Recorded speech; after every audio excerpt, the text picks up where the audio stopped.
Emmerson Mnangagwa devient le président du Zimbabwe.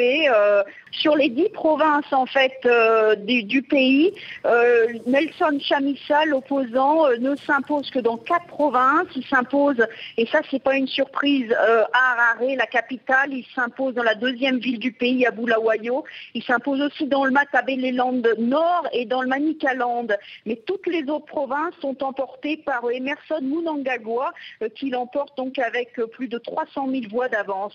50,8%, c'est la majorité absolue. Cela signifie qu'effectivement, il n'y aura pas de second tour. Le second tour aurait été prévu le 8 septembre, mais là, il passe au premier tour. Alors Caroline, l'opposition, on l'a vu, crie déjà à la fraude. Est-ce que cela ne va pas créer encore de nouvelles tensions? On a vu hier ces heurts meurtriers à l'annonce de la victoire de la ZANU-PF au Parlement, justement. Absolument, ça va créer beaucoup de tensions. Déjà, on sent les premières réactions.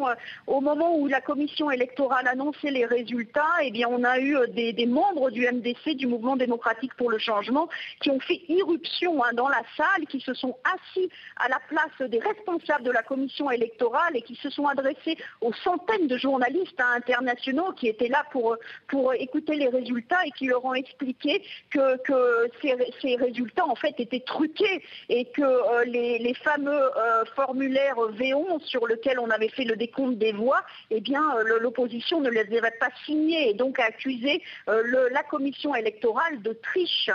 Il y avait parmi les 2 responsables du MDC le porte-parole de Nelson Chamisa, M. Sibanda, et un autre porte-parole du parti. Ces 2 personnes ont été évacuées par la sécurité Manu Militari, mais je crois que ça vous donne une idée du ton ici avec lequel cette défaite est prise par l'opposition. Ce sont des résultats qui vont être rejetés. Nelson Chamisa l'a répété plusieurs fois aujourd'hui. Ces résultats sont truqués, l'opposition va les rejeter et on s'attend déjà dès demain matin à ce que le MDC donne lui son propre décompte.